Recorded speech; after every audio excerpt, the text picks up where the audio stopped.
Labas! Ačiū, kad klausaisi mūsų turinio. Noriu tik trumpai paraginti užsiprenumeruoti mūsų YouTube kanalą ir taip tapti dalimi šio projekto. Ačiū, kad esi. Sveiki, brangus klausytojai, šiandien sveikinamės iš 180 laipsnių bažnyčios. Esame jų patalpose ir įrašinėjame jau trečiąjį podcastą šiais metais. Ir šiandien svečiuose turime Teresę Devskytę. Labas, Teresė. Labas, Gabrielė. Labai malonu, kad atvažiavai iš Kauno. Ir kaip tavo kelionė? Ar buvo lengva, sunki ar lietinga, nes dabar toks lietutis už lango? Dar nevairuoju, tai atvažiavau autobusu, bet nebeprailgsta man kelionės, galiu važiuoti valandas. Tai labai neprailgsta po Indijos. Po Indijos atstumų nebeprailgsta. Jo. Taip, tikrai labai bus įdomu išgirsti ir daugiau, kaip tau sekėsi visos kelionės ir ką tu veikai, nes mūsų ir šios dienos pokalbis ir suksis apie tavo kelionės ir ką tu patyrei jose, kaip Dievas tave pakeitė, ką tu supratai. Bet kai mes dar su tavim kalbėjome prieš podcastą, tikrai netrumpai kalbėjom, nes norėjau irgi viską taip išsinarplioti ir sužinoti, apie kągi mes kalbėsim, nes iš tiesų tavo istorijos visos ir negirdėjau, tiesiog mačiau turbūt kaip ir daugelis socialiniuose tinkluose, kaip tu kėlei istorijos ir tą visą gyvenimą Indijos, tai tikrai labai taip mums neįprasta. Tai labai įdomu žiūrėti, ar ne, tokias visokias keliones, bet kai kalbėjom, tu šiek tiek ir palėtei savo liudijimą ir pasakei tokį terminą gerasis nusidėjėlis. Ir mes jį įdėjom ir pavadinimą, tai galvojom, labai geras toks žodis apibūdinti žmogui, kuris galvoja, kad jisai geras, bet kartu mes suprantame, kad visi esame nusidėję ir nebūtinai tas liudijimas turi būti, kad aš buvau kažkokiose ten labai skendėjau tamsoj, ten buvau viską praradęs, ten narkotikai, alkoholis, bet ir žmonėm, kurie kabutėse yra geri, irgi reikia išgelbimo. Tai gal galėtum ir pradėti nuo savo tokio liudijimo ir kaip tu atradai Dievą, ar kaip Dievas atrado tave ir gal taip glaustai, bet tiesiog įdomu sužinoti. Tai. Gerai. Iš tikrųjų, tai taip baziškai man, aš užaugau krikščioniškoje šeimoje, ėjau visą gyvenimą į bažnyčią. Nuo pat mažens. Taip, nuo mažens tėvai vedė. Norėdavai eiti? Aš kažkaip taip priėmiau kaip savaime suprantama ir tikrai niekada nesipriešinau. Nemaištavai? Niekada nemaištavau. Neįsiu į bažnyčią, kodėl mane vedat? Net ir paauglystėje. Buvau tokia labai gera dukra ir mergaitė. Ir tas mano vardas Teresė atrodo man visą charakterį suteikia mokyklose visur. Teresė, dauguma žino, būna asociacija iškart Šventosios Teresės, ne motinos Teresės, Šventosios Teresės. Tai, kai pasakai tą vardą, žmonės iš karto tau kliuoja lipduką, kad tu turi gerai elgtis ir panašiai, ir tu toks būsi tikriausiai geras, šventas.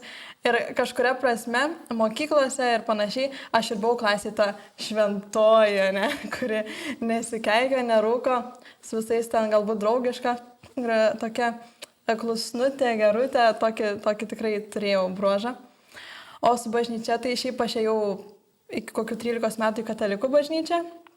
Paskui perėmė protestantų bažnyčią su mama, bet ir toliau ir ten turiu ir draugų, ir ten apsilankau.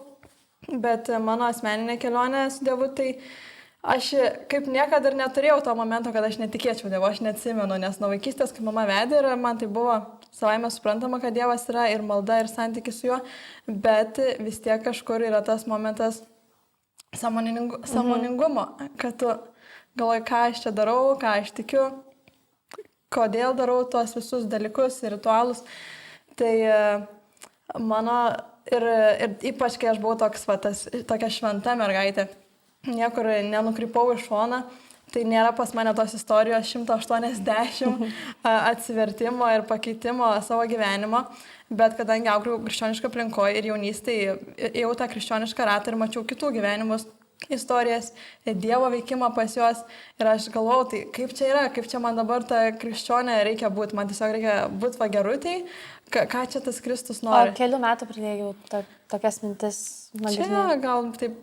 Jau paauglystėj? Ne, daug vėliau, aš taip ten labai nesiparinau dar jaunystėj. Gal man pirmam kursui, antram, aš taip rimtai svarsčiau, kaip man čia reikia krikščioniškai gyventi, apie tą jau tokią gyvenimo prasmę. O ši paauglystė tokių maištavimo nebuvo etapo, kai jau ten sakai, kad nereikia gal man tos bažnyčios, ar Nebuvo. Netgi aš dar traukė mane į tą bažnyčią, net ten norėjusi eiti. Tai tokio nebuvo. O universitete buvo tokie metai. Šiaip gal baigsiu universitetą. O ką tu beje studijavai? Aš studijavau Lietuvos sporto universitete programą pratimai, mytyba ir streso valdymas. Tai toks ruošia sporto specialistus, trenerius, kurie turi tą visas žinias bazinės, kurios ne šiaip iš gatvės tie pačialinė, taip sakant, bet kad tokį sveikatingumą orientuoti treneriai.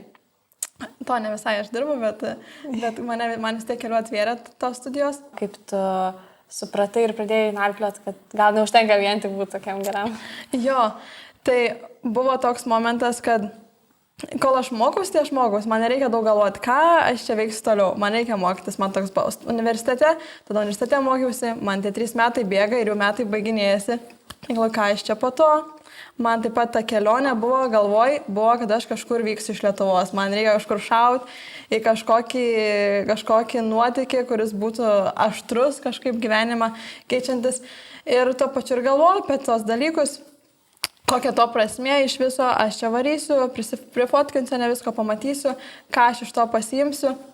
Ir šiaip, ir skaičiau aš Bibliją tuo pačiu metu, važinėjau konferencijas ir meldžiausi ir dėjau Biblijoje rašto vietą, Mato Evangelijai, kur Jėzus sako, kas nori sekti paskui mane, tegu išsižada savęs, ima kryžių ir seka manimi. Ir man pirmą kartą gyvenime gal taip partrenkė mane šitą vietą, toks buvo, wow, nes aš vis galvoju, kaip čia Jėzau tavim reikia sekti. Visi sako, atiduok savo gyvenimą Jėzui. Aš tą maldą, maldą nusidėjėlio ir to irgi priėmimo Kristaus maldą, tiek kartų esu sakius ir galvodavau, tai čia jau skaitos ir nesiskaito, ne, jau aš priimta pas Kristų, dar nepriimta ir nebūdavo man kažkokia antplodžia ir aš vis dvejodavau, ne. Ir galvoju, ką aš čia turiu padaryti, ką reiškia tas atiduok gyvenimą. Tai kai aš perskaičiau tą eilutę iš Biblijos... Bet tu turbūt ją nekartą prieš tai esi skaičius. Aš manau, kad aš ją girdėjau visur, bet jinai niekada man taip ryškiai nenusišvietė, ne, tas toks labai tiesioginis Kristaus kvietimas. Jeigu nori sekti mane, išsižadėk savęs. Jis sako, jeigu tu nori sekti mane. Ir aš žinau, kad aš noriu sekti Kristumi, aš noriu sekti Dievu, aš noriu Dievo savo gyvenime. Tai man buvo, wow, tai jeigu aš noriu sekti Kristum, čia yra toks, gana stiprus Kristaus, sako, tu turi įsižadėti savęs, ne šiaip ten taralelė kažką. Ir tas kryžiaus nešimas, visgi yra ta kryžiaus kelionė, nėra šiaip smagi kelionė, ne, tai yra kelionė į nukryžiavimą ir į mirtį. Ir Kristus sako, neš savo kryžių ir sek paskui mane. Tai tas sąmoningumas, kad man taip pat pahitino angliškai įsireikščiau, kad Kristus sako, kad tu tikrai būk pasiruošęs paaukoti ir savo svajonę, ar tu paaukotum savo svajonę, kažkokį norą, idėjas dėl manęs ir išsižadėtum savęs, kad jis galėtų tam mano gyvenime vesti ir kad jo valia būtų mano gyvenime. Tai aš per tokį klausimą ėjau ir aš tuo momentu suvokiau, kad realiai tai ne, aš niekada taip nebuvau pagalvojus, kad aš taip Kristui atiduočiau savo gyvenimą. Kiekvieną savo sprendimą, ar ne, kiekvieną tokį įvykį, kad tu labiau gyvenai, taip aš sakė, kad čia kaip ir nesigerta su krikščioniškom vertybėm, arba čia visai gerai ir tą tu rinkdavaisi, bet tokio nuolat klausimo, kokia Dievo tavo valia nebuvo. Gal toks būna, kad tu prašai Dievo vedimo, ne, ten čia ir ten padėk man Dieve, čia padėk čia, bet ne toks, kur būna, aš turiu A variantą ir B, tai Dievo, kurį man pasirinkti. O ar yra Dievo C variantas, ne? Tai palikti vietos ir tam Dievo vedimui ir duoti jam kontrolę virš mano svajonių ir kad jo valdžia ten būtų ir kad jis tai naudotų savo garbį ir šlovį, o ne tam, kad aš kuo labiau pasilinksminčiau galbūt ir prisirinkčiau ten tai Indijai. Tai čia eina ir su kelionė gana. Tie apmąstymai pradėjo ateiti, kai aš galvojau, kodėl aš čia pusmečių kažkur išvažiuosiu, kaip mano santykius su Dievu bus, kai aš išvažiuosiu, ar aš neišvaistysiu tiesiog to pusmečio, tiesiog blaškydamas tarp šalių ir panašiai. Tai čia taip sutapo su tavo svajonė iškeliauti ir to, kad ar ta svajonė nėra kažkas tiesiog iš tavęs ir kartu tas apriškimas apie Dievo valią ir atsižadėjimas savęs taip vienu metu sukrito. O kodėl tu norėjai keliauti, nes tu sakai, kad iš anksčiau buvo ta svajonė, bet tu norėjai palikti Lietuvą, o čia buvo nuobodu, ar tiesiog kažkokią, patirti kažkokią nuotikę, nes tau čia Lietuvoje irgi nebuvo nuotikių. Jo, čia labai tiksliai vardinai, kad sutapo visiškai tas mano tie apmąstymų momentas ir ta idėja, kurią turėjau galvoje išvažiuoti, mane privertė labiau apie tai mąstyti ir taip pasverti realiau, ką mano veiksmai gali reikšti, kokia jų prasmė tolimesnė ateityje, o kodėl aš norėjau išvykti. Aš universiteto metais sukausi tarptautinių studentų labai daug, buvau mainuose ir man nuo to gana kaifuoju, nuo tų tarptautinių žmonių kelionių. Daug kas mėgsta keliauti ir aš mėgstu keliauti, bet man tai labai patinka ir aš tuo metu dar be to, kad man tai šiaip smagu ir faina, jaučiau tokį, kad man reikia išvažiuoti į kažkokį ir patirti kažkokį tai diskomfortą, ne? Tiesiog kažkokių iššūkių gauti, kad pamatyčiau, kaip aš reaguoju vienose ar kitose situacijose. Atrodo, ta namų zona į tokią tapus komforto zoną, kad kažkaip viskas atrodo tiesiog susilieja, sublankia ir aš norėjau va tokio drastiškesnio sprendimo, kur aš ar toje kelionėje, kad tai nebūtų lengva ir nebūtų patogi, kad man reikėtų, kad man tai būtų iššūkis, kad aš save protestuočiau, pastebėčiau savo stiprybės, silpnybės ir panašiai. Tai vat toks ir tiesiog atrodo man taip stipriai įsireiškiant, jau atrodo kažkas atsmaugia, atrodo aš turiu lėkti iš Lietuvos kažkur, mano idėja buvo bent pusę metų ir taip stipriai kitų patirčių rinkti. Tai čia pabaigimo būtent studijų. Jo, aš jau pradėjau apie tai galvoti prieš baigiant gal pusę metų, tai jau per tą pusmetį svarsčiau bakalauro rašant.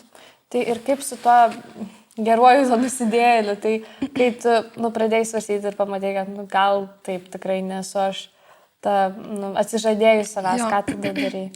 Tai tas geras nusidėjėlis, šitą terminą aš išgirdau Indijai.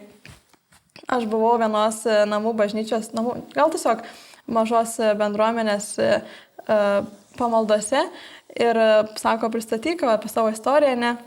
Aš sakau, čia aš taip užaugau, kaip gera tokia mergaitė, sakau, vis laik tikėjau Dievu. Ir sako, tas vienas toks pastorius, sako, so you're a good sinner. Sako, tai tu geroji nusidėlė. Ir galvoju, jo, realiai labai gerai pasakyta. Toks, kur tu esi geras ir tau net, ką čia daryti, aš gyvenu toliau. Tai visgi yra tas momentas, kad koks tas mano santykis su Kristum ir ar aš tiesiog savo pati faina ir gera ir man nieko nereikia, ar man reikia Kristaus ir to jo irgi išgelbėjimo. Ir tai tas suvokimas mano labiau yra per tą pusę, kad savo gyvenimu aš supratau, kad patarnauti Kristui ir būti Dievo vedama, o ne patarnauti tiesiog savo ir kuo smagiau jį nugyventi. Toks sąmoningumo momentas, kad aš galiu būti tiesiog faina ir gera, bet aš noriu tokia būti su Kristumi ir kad tai atspindėtų jį mano gyvenime. Tai galime sakyti, kad ta kelionė ir įprasmino kažkiek tą atsižadėjimą, nes tu paskui, kai perskaitai tą eilutę ir tada pagalvoji, kad tada pašvęsiu tą kelionę Dievui, o ne šiaip, kad smagiai praleisčiau laiką, ar ne? Tai po to apmąstymų ir sekė tavo kelionę, ar ne? Tikrai taip. Prieš tai buvo, aš galvoju, kaip man čia važiuoti, ką man reikia, aš turiu, žodžiu, visą pasaulį. Ir kiek daug viso galima padaryti, ne? Tai po to aš pusę metų apie tai eilutę svarsčiau. Ta prasme, manęs vis nepaleido ir po pusmečio, čia jau pavasaris dar, kelionė buvo dar po metų beveik, aš buvau, gerai Dieve, aš tau tikrai duodu savo gyvenimą. Ir tu ves, baltas lapas, aš baigiu universitetą, aš neturiu jokio plano, aš žinau, šitą turiu vieną viziją ir sakau, tu vesk ir aš noriu tau tarnauti ir tu naudok mane. Tai čia tas mano momentas tikrai, kur aš labai sąmoningai tai Dievui pasakiau, nes prieš tai nebuvo tokios vietos. Ir tą kelionę aš ją turėjau, sakau, Dieve, jeigu iš tavęs, tai padėk man stalioti, bet aš žinau, kad aš to kelionį noriu tarnauti tau ir mokytis, ar ne iš tavęs, mokytis tarnystės. Tai jinai tapo apie Dievą, o ne apie mane daugiau. Ir kaip tada, kokia ta buvo vizija tavo ir kaip tada Dievas ją nukreipė? Jo, tai ta vizija ir persiformavo iš fokuso į mane, į fokusą, kad apie Dievą, tai kodėl... Bet tu vis tiek galvoji, kad kažkokia tokia... Tokia įdomesnė kelionė, šiaip kokia Italija ar Vokietija, vis tiek galvoju apie tokias egzotiškesnės šalis. Tikrai taip. Yra tų momentėlių. Tai irgi tas, kad kodėl aš taip apie Dievą, nes aš tiesiog esu patyrus, kad aš kai išvažiuoju, kažkur keliauju, neskaitau aš Biblijos, aš nesimeldžiu, aš atsijungiu nuo visko, ar dar mainuosi ten ir, žodžiu, ir aš ten plūdurioju, ne? O mainai buvo Čekijai, buvau pusę metų Čekijai. Ir aš tuo metu grinai tikrai neaugu tikėjime, neaugu dvasiškai, tai mano, kodėl buvo tas būtent fokusas irgi labai stipriai Dievo, kad aš žinau, kad aš noriu grįžti stipresnė tikėjime, augantį dvasiškai tuo metu, kad tos patirtis irgi tai augintų, kad to laiko neišvaistyčiau. O kitas toks labiau paprastesni tikslai, tai aš tiesiog ieškau šalies, kur aš galėčiau patarnauti ir kad ta šalis būtų kultūriškai kitokia, kuo labiau, kad būtų kuo didesnis kultūrinis kontrastas, kad jinai būtų man įperkama, bilietai ten įperkami, kad nebūtų brangi, kad galėčiau pigiai ten išgyventi, kad būtų pigiai, ne, ir kad būtų kažkoks tai gamtos niuansas, tai į Nepalą išvažiavau, ten yra Himalajai, man patinka kalnai, tai labai gana paprasta tai yra ir kažkoks tai dar momentas, bet esmė, kad Nepalas. Visus... Gal nepersekėtų labai krikščionių, kad neuždarytų tavęs į kalėjimą. Kad būtų saugu. Tai Nepalę persikimo galima atrasti, bet jeigu tai bendrai man, kaip žmogus aš ten nuvažiuoju, ne kaip misionierė, tai ten yra tikrai palyginus tarp tokių tipo šalių, ten yra saugu, kas biškai stebina, nes ten yra visiškai šalia Indijos ir atrodo ten beveik kaip Indija, bet visgi ten, kiek tu ieškosi, skaitysi, ten yra saugu. Tai iš visų šalių pasaulio žiūrėjau tą žemėlapį, Nepalas man visus dalykėlius, taip 1, 2, 3, 4 žiūriu, viskas ten yra ir aš taip jį pasirinkau. Tai aš ir to nuotykio ieškojau, tokio tiesiog nuotykio kaip žmogus, kur man patinka nuotykiai. Ir tuo pačiu, kad tame nuotykėje būtų Dievo vedimas ir Dievas pirmoje vietoje. Ir kaip viskas nutiko, kaip tu susiradai tą kelionę, nes vis tiek tu per kažkokią agentūrą keliavai, ar ne, ir iš pradžių buvo kaip ir vienas planas ir paskui viskas taip persikeitė ir taip pakrypo tokia linkme, kokia tu ir svajoji, bet iš pradžių tos linkmės negalėjai suplanuoti. Jo, iš tikrųjų, tai buvo taip, kad aš galvoju gerai, tai aš važiuoju į Nepalą, aš dėl to meldžiausi, gavau žodį, vienas žmogus man atėjo, pasakė kažką, ką man patvirtino ir tada, kai gavau patvirtinimą, aš nusipirkau bilietus į Nepalą. Tai tiesiog bilietus į Nepalą, dabar be jokios... Aš padariau researchą jau, kaip sakant, visą informaciją. Kokiu laiku geriausia važiuoti? Labiau maždaug saugumas, kas ten yra, kaip ten keliauti, kaip aš ten paskui iš ten kitur galiu važiuoti, kokiu ten yra savanorysčių vietų. Bet aš nieko negalėjau rasti krikščioniško, aš labai norėjau papulti į krikščionišką burbulą, realiai papulti į krikščionišką burbulą ir ten tarnauti, stiprėti, augti ir tada jaustis pasiruošus pati viena jau kažkur, jeigu reikia būti. Ir aš ieškau Nepalę, Google ir bažnyčias ir aš nieko negaliu rasti. Ir galvoju, gerai, važiuosiu, aš tiesiog patarnausiu pas hindų mokyklose, šeimose, hosteliuose, fermose, nežinau. Yra ta platforma, kurią tau minėjau, workaway.info ir ten yra 1000 savanorysčių vietų aplink pasaulį ir tai yra mainų principas, kad aš atvažiuoju ir savanoriauju, o aš gaunu ten nakvynę ir maistą ir man to nereikia rūpintis. Tai aš galiu kaip ir gyventi savaitėmis, neišleisdama pinigų toje vietoje. Ir ten geros sąlygos ir Nepalė yra keli šimtai tokių vietų. Tai galvoju, jeigu aš neturiu jokių krikščionių, galvoju, aš važiuosiu ir Dieve tarnausiu jiem. Ir su tai žmonėmis, pati viena ten būdama krikščionė. Ir galvoju, vis tiek kažką Dieve tu mane mokysi. Nes man buvo labai, kad aš noriu mokytis apie tarnystę ir kokios mano galbūt, kaip aš galiu paskui tarnauti. Tai išvažiavau, aš su tokiu, kad planas A. Bet tu bilietą turėjai tik vieną pusę. Į vieną pusę. Bet planavai, kad vis tiek kažkokių 3 mėnesių važiuosi atgal. 6. Tik žinau, kad Nepalo viza 3 mėnesiai, tai nežinau, kas po Nepalo bus. Tai tu turėjai vis tiek kažkokią dar kitur važiuoti, nes supratau. O kaip tavo tėvai reagavo, nes tiesiog vis tiek po universiteto į tokią kelionę leistis ir dar tokiam ilgam laikui, turbūt, kaip ir kai kuriem būtų šokas. Nežinau, kaip tavo tėvai reagavo. Jo, mano tėvai reagavo gana ramiai. Mano mama, aš jau nuo rudens jau atsargiai sakau, čia mama, aš kažkur gal važiuosiu. Bet jie būtų tikintis. Mano tėtis nėra tikintis, mama tikinti krikščionė, tėtis netikintis. Tai mano mama iš karto apsako, gerai, labai faina, puikiai idėja. Sakau, važiuosiu į Nepalą, jau nusprendžiau, gerai, važiuok, pasitik tavim, pasitik Dievu, tai sako, viskas tau bus gerai. O tėtis sako, kur važiuoju, ką ten veiksi, gerai, sėkmės. Žodžiu, tai tokio pasipriešinimo neslaukiai. Ne, aišku, buvo, kur aš labiau sakiau tiem žmonėms, dalinausi, kurie žinau, kad tikriausiai mane palaikys, O su tais, kurie žinojo, kad nepalaikys, nesidalinai? Nesidalinau. Aišku, šeimos nariai visi pagrindiniai žinojo, bet aš nežinau. O močiutės, nežinau, močiutės dažniausiai pergyvena. Jo, močiutė jau sako, kur tu vaikeli, tikrai taip pat buvo standartiškai, bet aš nežinau, niekas manęs nebandė sulaikyti. Aš nežinau, kodėl, bet aš manau, kad mano tėvai ir šeima gana pasitikė manim, ta mano kažkuria kita kelionių patirtim ir per mano gyvenimą sprendimais, kuriuos aš priimdavau, jie buvo visada gana saugus, apgalvoti, tai jie, manau, nepagalvoja, kad aš čia išvažiavus kažkaip ten jau neapgalvotai elgsiuosi.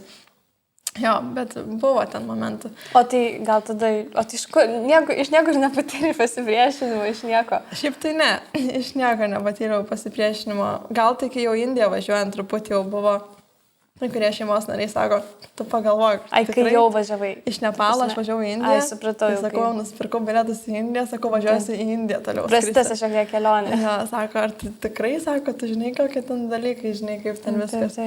Bet aš turėjau planą, sakau, ne, aš žinau viską.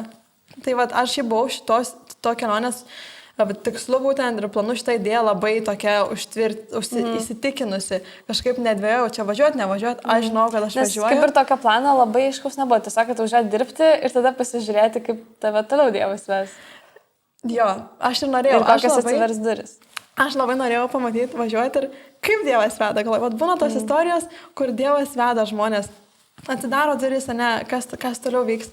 Tai aš galvoju, dabar aš noriu važiuoti ir aš Dievą duodu tau ir tu vesk. Tai čia toks buvo, kur nežinau, čia labai. Tai bet aš labai norėjau pamatyti Dievo vedimą, patirti realų. Ir tokiai labai toli nuo Lietuvos. Jo, kad būtų... Bet gal kartais reikia ir išvažiuoti. Kuo įmanoma, didesnio kraštutinumė. Nes aš galvoju, jeigu aš nuvažiuosiu į Europą ar kažkur... Nu, kur aš ten visur pati galiu apsisukti. Arba kokį va Lietuvos kaimą. Jo, aš pati galiu susirasti bažnyčią, aš galiu susirasti žmonės organizaciją. Ten nuvažiavus, aš negaliu nieko susirasti. Taip. Dėl to man reikėjo, ten turėjau Dievas mane vesti, aš nebegalėjau pati įsigūklinti dalykų. Neišėjau, nei krikščionių, nieko rasti pačiai. Tai kaip viskas tada vyko? Kada tu keliavai, beje, kokį mėnesį? Aš įskridau sausio 12. Tai čia praėjusiais metais? Jo, prieš metus. Ir kaip tada viskas vyko? Tu pradėjai dirbti, ar ne, per tą organizaciją? Taip, aš išvažiavau ir aš 2 savaitės praleidau su hindų šeima ir tiesiog mokykloje savanoriavau, kaip savanorystė ten skaitytųsi. Ir po to aš meldžiausi jau 2 savaitę, 3 savaitę gal Nepale. Aš galvoju, Dieve, man reikia krikščionių, ta prasme, viskas. Aš po 2 savaičių su hindų žmonėm, jie šiaip buvo labai faini, labai gerai man, bet man tikrai reikia, aš labai norėjau su krikščionių. Aš pas juos gyvenau pas šeimą, su 2 vaikais, mama, tėtis ir mano kambarys. Aš su jais valgau, rytą vakarą, pusryčius, pietus, vakarienę, bendrauju ir tokiam kaime, vakarais einu, po to kaimą, žodžiu, po apylinkas vaikštau, žmonės visi žiūri mane ten. Tai ir aš meldžiuosi ir, žodžiu, po to 2 savaičių mano bažnyčiokė iš Lietuvos atsiunčia man į Messengerį kažkokį e-mailą amerikiečio misionieriaus, kuris yra Nepale. Sako, aš jį gavau iš savo draugės. Tu jam parašyk, čia kažkoks crazy misionierius. Nu, galvoju, gerai, neturiu ko prarasti. Ir aš jam taip labai gana rimtai parašau, čia atvariau Nepalą. Tokie mano tikslai, sakau, ir aš sakau, pasiruošus bet ką daryti, net ir indus plaus, sakau, kur tik Dievas ves. Gal jūs galite man padėti rasti vietų, kur tarnauti. Ir jis man atrašo ir mes susiskambinam ir jis sako, gerai, sako, aš čia gyvenu su savo šeima jau 10 metų, mes čia tarnaujam. Ir bažnyčios pastorius? Jis dirba, ta prasme, su tokia organizacija, yra misionierius, kuri sprendžia problemą žmonių prekybos. Būtent. Ir Nepalė tai pakankamai didelė. Tai labai opi problema, 1000 kiekvieną mėnesį.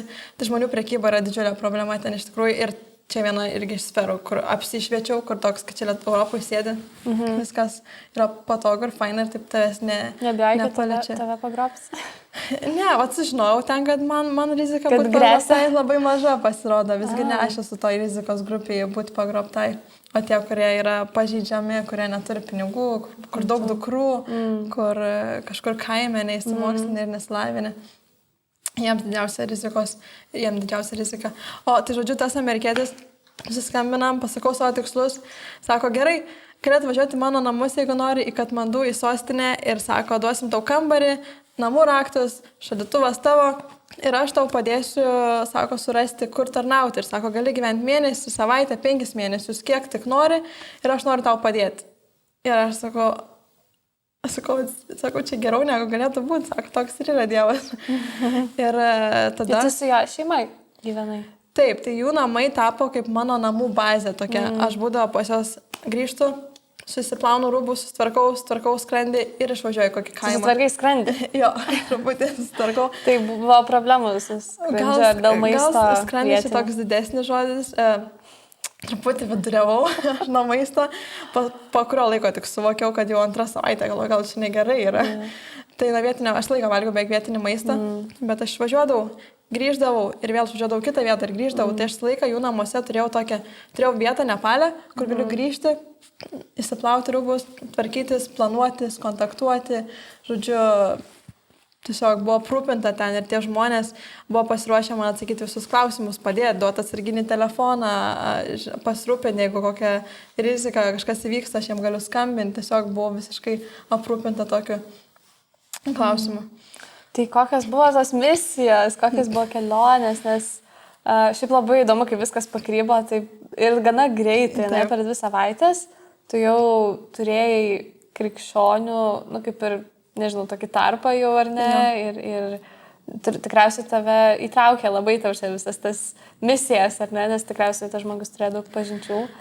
Taip, tas žmogus tobulai, atrodo, suprato mano tikslą ten, mano viziją ir jis vos tik aš važiavau pas jį į namus, jis mane pajungė su žmonėmis. Toks žmogus, kuris turi daug kontaktų ir visi kažkaip labai gerbė, ne, ir jis taip pat atlieka tam tikrus darbus, bet aš negalėjau ten su juo važiuoti į kokį pasienio postą, ieškoti, kas ten yra grobiamas, ne.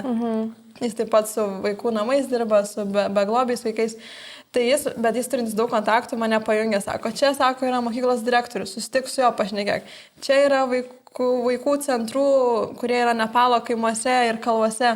Žmogus, direktorius, sako, pašnekėk su juo, čia dar vienas pažįstamas, su kuriuo aš dirbau 10 metų, sako, aš jam savo vaikus patikėčiau.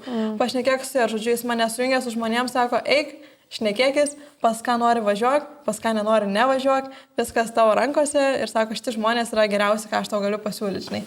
Ir aš tiesiog ėjau tos susitikimus, 1 dieną, 2 dieną, 3 ir po truputį dariaus planelį, pas ką ir kada ir kaip važiuoti. Tai aš pagrindė, iš tikrųjų, buvo mano ta tarnystė, buvo tokia edukacinė. Buvau 2 savaitės mokykloje, savanoriavau būtent sostinėje, bet kiekviena ta vieta turi tam tikrą istoriją. Tie žmonės visi krikščionys, visi nepaliečiai, visi vietiniai. Tai tu savanoriavai krikščioniškose mokyklose? Taip, tai Nepale krikščioniška mokykla, tikriausiai, nežinau, ar tokių yra oficialiai. Kas tau vadinasi, esu oficialiai krikščioniška? Jo, jos tikriausiai ten, žodžiu, greit nuplautų nuo žemės. Bet, pavyzdžiui, ta mokykla, kurioje aš savanoriavau, tai direktorius yra krikščionis ir jis neseniai ją nusipirko, ten mokyklas perka.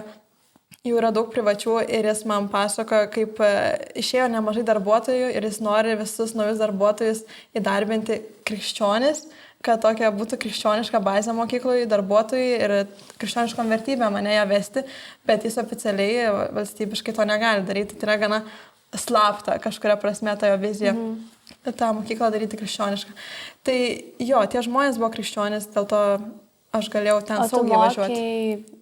Kokio dalyko, ar tiesiog padėdavai su poreikiais? Mokykloje, sakau, ko jūs norite, sakau, kaip aš galėjau patarnauti. Sako, mums labai reikia kažkokio praktinių veiklų su vaikais, nes daug yra labai kalimo, kaip ir Lietuvoje daug kurio yra, bet ten ypatingai prastos programos, senos programos, vaikai tik kala, nėra jokio kritinio mąstymo ir panašiai atvirų klausimų. Sako, gal tu gali su jais kažką praktiško veikti. Tai aš buvau tokia kaip vos ne chemijos mokytoja. Ir vedžiau eksperimentų pamokas, dailės pamokas ir sporto pamokas 2 savaitės, maždaug taip dėliojausi nuo 1 iki 7. Oho, tai turėjai didelį krūvį? Jo, visai ten nemažai buvo, bet kažkaip žinau, kad turiu mažai laiko su jais, tai sakau, duokit viską, ką jūs norite ir aš... Tai teko ir pačiai visokių tikriausiai pasidomėti, bandymų pasieškoti ir užduotėlių. Ir priemonių, aš bandžiau sodą rasti ir aš po visas apylinkės parduotuvės važinėjau su dviračiu ir ieškau sodas. Negaliu rasti sodos kažkodėl. Parduotuvėse ten supermarketuose nėra? Ten man labai įdomios. Nepalė truputį tų parduotuvių. Yra pilna ant kiekvieno kampo, bet tu matai prieki tik saldainius ir kažkokius keistus čipsus indiškus. Ir tada tu nežinai, kas yra viduje tos parduotuvės, tokie kaip kioskeliai. O kad yra supermarkete, tai mieste, kad madų jų jau yra. Bet irgi tokie dar keisti kartais net pažįsti dalykų, kas ir kur. O kitoje vietoje aš buvau anglų kalbos mokytoja labiau su vaikais. Būtent kaime gyvenau 2 savaitės, tokiam tikrai kaime kažkur tarp kalvų. Su mergaitėm, kurios manim ten rūpinasi. Tai ten aš anglų kalbą. Tai vakare aš mokydavausi anglų kalbos, kad kitą dieną galėčiau mokyti anglų kalbos. O tai kaip tu jas mokė, jeigu tarsi jos tai nesupranta, lietuviškai tu irgi jų kalbos nesupranti, tai kaip tekdavo aiškinti, ar kažkaip, nežinau, gestais, paveiksliukais. Tai yra šiaip tam tikri principai, kur dabar šiais laikais labai dažnai galima mokyti anglų kalbos, nemokant anglų kalbą, kai neturint bendros kalbos, bet tenais buvo mergaitės, kurios turėjo labai bazinį tik anglų kalbos lygį, tokį, kur you eat, you sit, you go my house, iki tiek, kad mano anglų kalba suprastėjo ten bebūnant, bet kažkaip tai yra tokia, buvo kitų žmonių, tam tikrų mentorių, kuriuos aš mokiau, jų anglų kalbos lygis didesnis. Tai aš atitinkamai mes priėjom tam tikrą gramatikos bazę, su jais perėjom, pasikartojom, o su mergaitėm labai per praktinės užduotis. Aš matau, kur joms stringa, kur sakiniuose kažko trūksta ir mes bandėm tą kažkaip praktiškai tai užpildyti tas spragas, bet aš, kadangi tai dariau pirmą kartą savo gyvenime, nes prieš tai nebuvau mokęs anglų kalbos, tiesiog aš ten vakarais po 3 valandas guglinau. Aš iš tikrųjų ten supratau galiausiai, kad ten nebuvo esmė ta anglų kalba, gal tiesiog, kad aš ten buvau, aš tą laiką su jom leidau, ne? Ir aš labai irgi būdai stemdau, kaip čia, manau, pasiruošti reikia pamokyti. Ir reikėjo gal kartais tiesiog atsipalaiduoti ir būti, ir neskubėti, ir tuo momentu labiau, tame momente būti. O kaip pati kelionė, ar tau nebuvo keista, baisu, nes vis tiek visiškai kitoks kraštas, tu nesi buvus Azijoje, Indijoje, vis tiek ar ne visiškai kitokie žmonės, ar kaip tu priėmei visą tą pokytį? Aš kaip pagalvoju, taip, tiesiogiai, tai man kažkaip nėra baisu, ne? Dabar kaip atsimenu, man irgi liktais ir nebuvo baisu.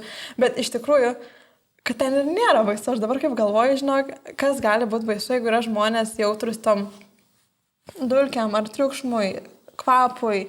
Tikrai yra žmonių, kurie labai jautrus tiem dalykam ir tom šiukšliam. Nes triukšmo tikrai ten daug. Jo, kaime tai nėra triukšmo, bet šiaip jo daug. Taip, vis tiek ta kultūra, religija, visi tokie čiung, ten, kur eini, garsai, jau papročiai, jie tokie garsus ir spalvų daug, visko. Tai mane šitie dalykai negąsdina, tai tas toks, ką aš galiu paliesti, matyti, manęs tai negąsdina, o žmonės, jie yra šiaip šilti.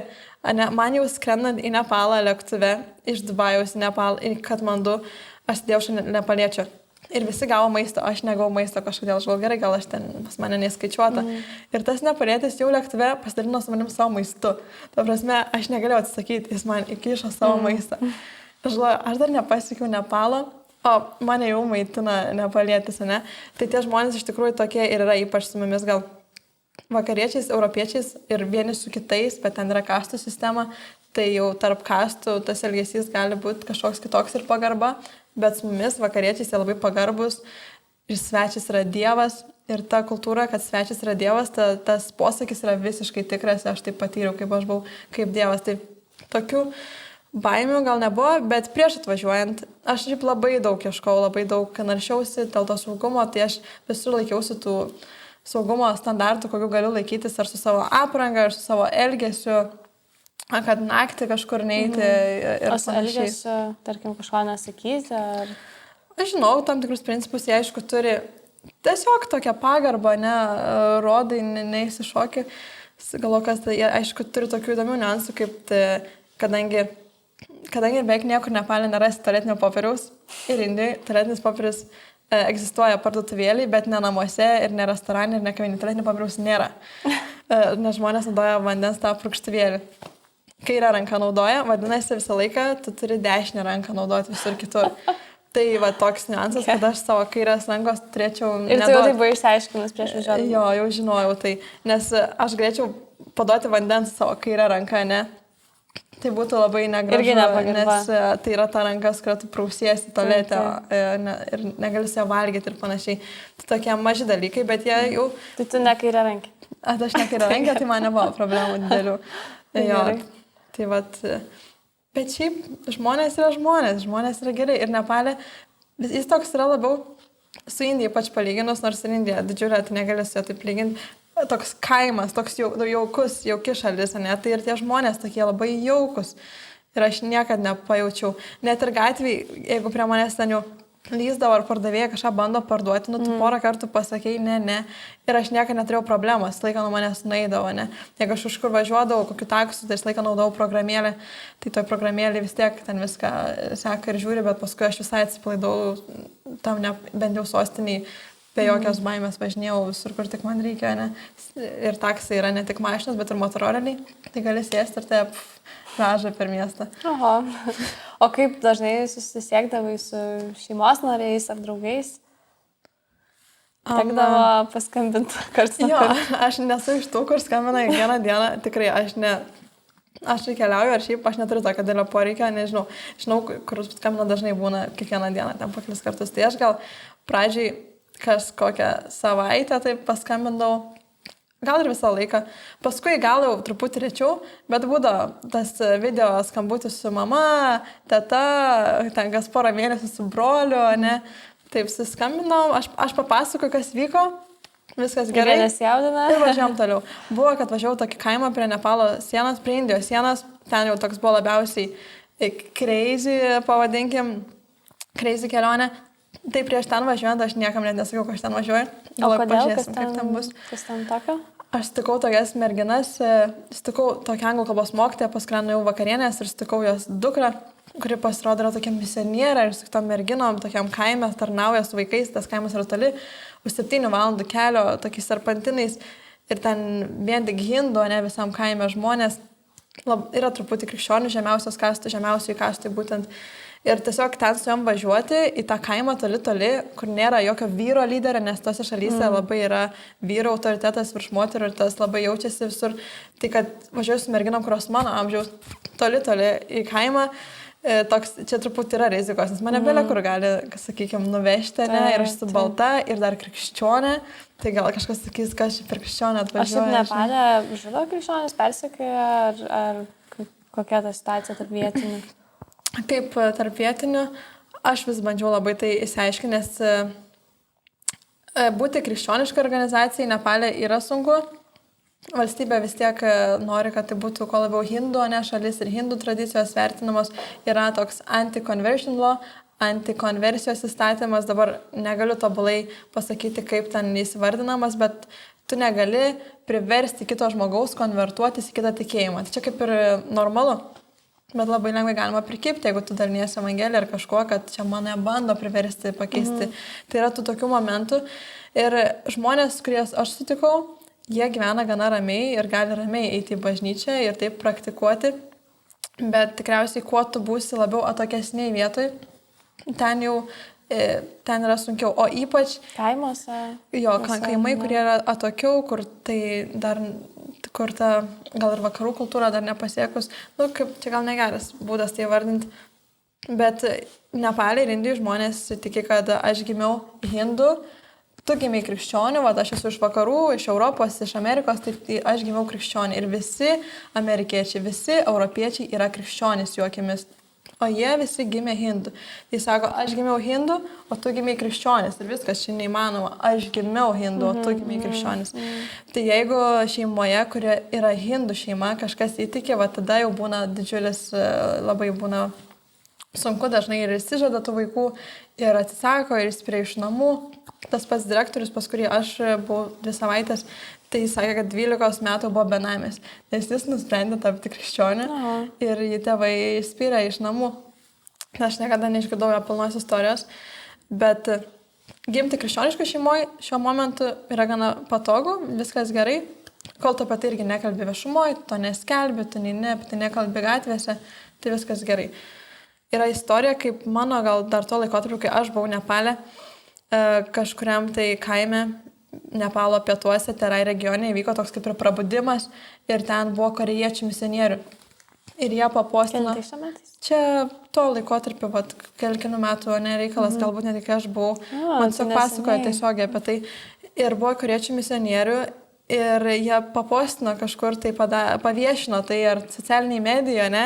Tai tos misionierius korėjiečius juos iš karto iš šalies išsiuntė, jam uždrausta grįžti į Nepalą ir tie žmonės, kurie ten įtikėjo, aš tikiu, kad jie susidūrė su problemam ir kad jie patyrė kažkokią tai, nežinau, kas jiems nutiko, bet tikrai priespauda, ne, kažkokia iš valstybės. Tai tu turi tyliai veikti. Tai tu dėl to ir turbūt neradai jokių bažnyčių internete, nes nesiskelbė, kad jeigu yra tos bažnyčios, nes yra turbūt tokios pogrindinės ar nepogrindinės. Jos... Ne viską, aš taip žinau, kad taip įvardinčiau. Bet turbūt teko apsilankyti. Kai aš jau nueidavau, aš buvau bažnyčiai ne vienoje ir būdavo labai įdomu, bet kai aš jau nueidavau bažnyčiai, tai ten viskas gerai, ne, jie visi taip laisvai nėra ten, kad, ne, bet kad jų surasti man neišėjo ir, aš pati, aš buvau pradėjus Instagramo savo atskirą paskyrą, būtent kelionėms ir aš ten pradžioj dalinausi, ką ten veikiu. Ir paskui žiūriu, kad beveik visos mano istorijos, tos įdomios, tos tikros, kodėl aš keliauju, yra apie Dievą, ar kaip Dievas veda, arba su krikščionim, arba su kitais krikščionim. Ir aš suprantu, kad aš to negaliu dalinti savo Instagramo paskyroj, dėl to, nes mane bangom seka nepaliečiai ir indai, ir jie yra hindų išpažįstantis. Ir jeigu aš ten pradėsiu dalintis, kad aš čia kažkokią užsiemu krikščionišką veiklą, Nepalo šalyje mane tikrai užatakos ir užbanins ir neaišku, kas vyks ir dar nusiūs, kur nors, žinai, pareis paskui mane valstybiniai kokie žmonės. Tai aš jaučiaus, kad aš negaliu dalintis tuo viešai tą krikščionišką veiklą, kad aš esu su krikščionim ir aš kaip krikščionė čia atvažiavau, nes sulaukčiau didelio pasipriešinimo. Buvo vieną kartą jau pokalbis prasidėjęs. Aš jau išvažinėjau iš Nepalo ir kažkokį kėliau gal truputį krikščionišką tą istoriją 24 valandų. Ir vienas... O truputį krikščionišką, tai... Kažką aš paminėjau ten, aš žinok, net nepamenu. Biblijos eilutę kažką aš ten tikrai pasakiau, kad aš krikščionė ir pareina iš karto. Tai tu misionierė, kažkas man rašo.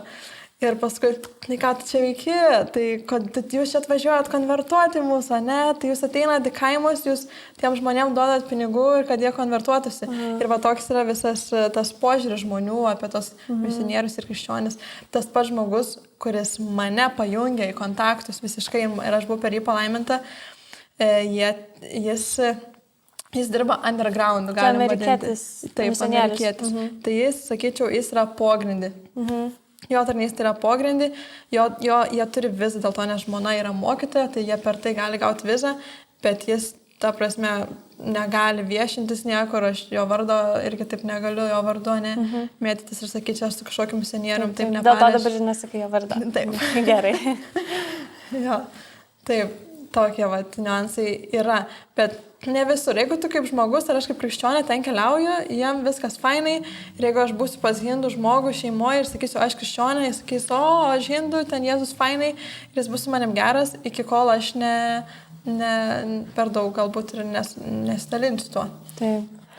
Tai tu kalbė apie Nepalą, bet vis kažkaip pamini ir Indiją. Tai aš kadangi žinau, bet tie, kurie klausosi, nežino. Tai kaip toliau pakrypo viskas, kad tu buvai Nepale 3 mėnesius ir tu tarnavai mokyklose, ar ne? Ir tiesiog visur, kur ten tave siuntė. Bet tikiu, kad turbūt labai išvargai, nes atrodo žiauriai didelis krūvis, tai nežinau, kaip tu su to atvirkeisi. Ir paskui tu iškeliavai į Indiją. Tai gal galėtum šiek tiek dar papasakoti apie Nepalą, jeigu yra kažkokių tokių įdomybių. Ir tada kaip nutiko, kad į Indiją nukeliavai ir pratęsi savo kelionę. Taip, tai Nepale aš visą pravau 3 mėnesius ir paskutinius 2 mėnesius. Tikrai bent iš 3-2 mėnesius buvau visą laiką tarnystėj. Tai nepervargai? Nereikėjo kokių laisvų dienų tau? Būdavo, aš tikrųjų tų laisvų dienų turėdavau, kai aš grįždavau, kol kitą vietą pereidavau, aš turėdavau tokį tarpelį, bet pačioj pabaigoje aš būtent su tom merginom tokiom gyvenau, 10 dienų tokiam kaime buvau prie tos Indijos sienos kur karšta tikrai ir tikrai sausa.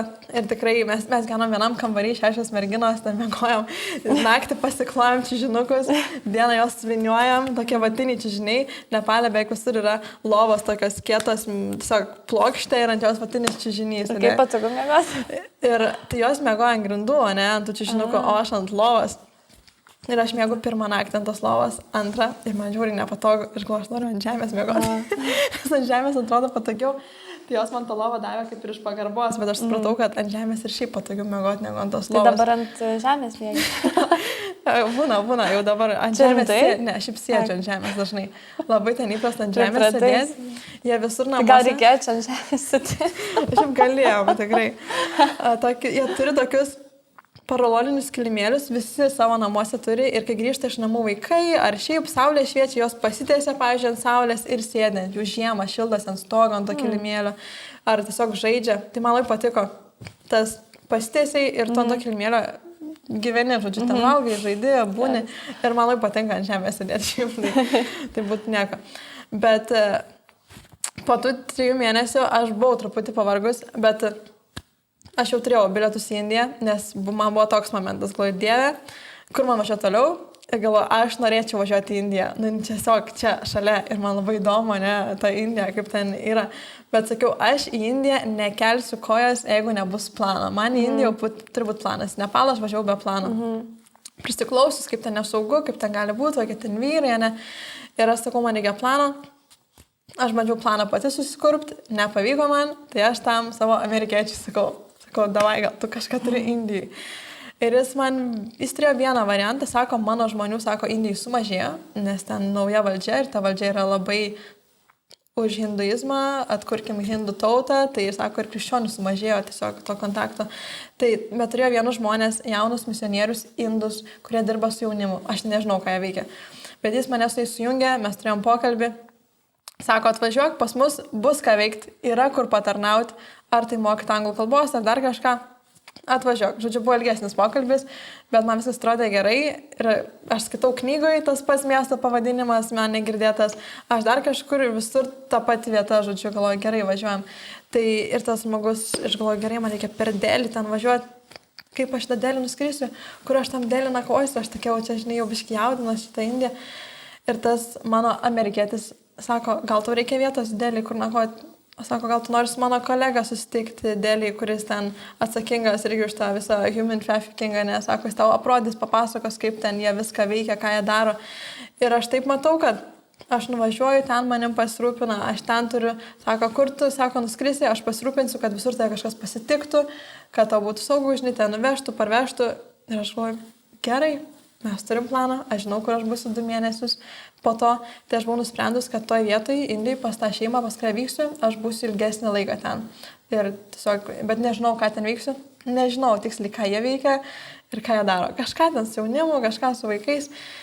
Bet aš jau važiavau į Indiją ir 10 dienų turėjau nuotykių prieš važiuojant pas tą šeimą, skridau į Delį. 10 dienų aplink Delį ir po kitus miestus aš ten važinėjau ir viena, ir ne viena. Ir tada skridau į Siligurio miestą. Jis yra Indijos šiaurės rytuose, toks tarp Butano, Bangladešo, Kinijos ir Nepalo toks taškas. Ir ten, kai aš pasiekiau tokia išvargus ir galvoju, nenoriu, aš jokių vaikų mokyti anglų kalbos, aš net nemoku, aš nežinau, kaip mokyti. Ir galvoju, ką man čia dabar daryti, aš atvažiavau ir aš jam jau 2 dieną sakau, nu tai gerai, tai ką man dabar daryti? Ir jie sako, ramiai, pailsėk, sako, savaitę atsipūsk. Čia tave nukreipė ta šeima, paskui atvažiavai ir jie tave jau nukreipė kaip ir tokia tarnystė jau po 2 savaičių. Jo, tie indai.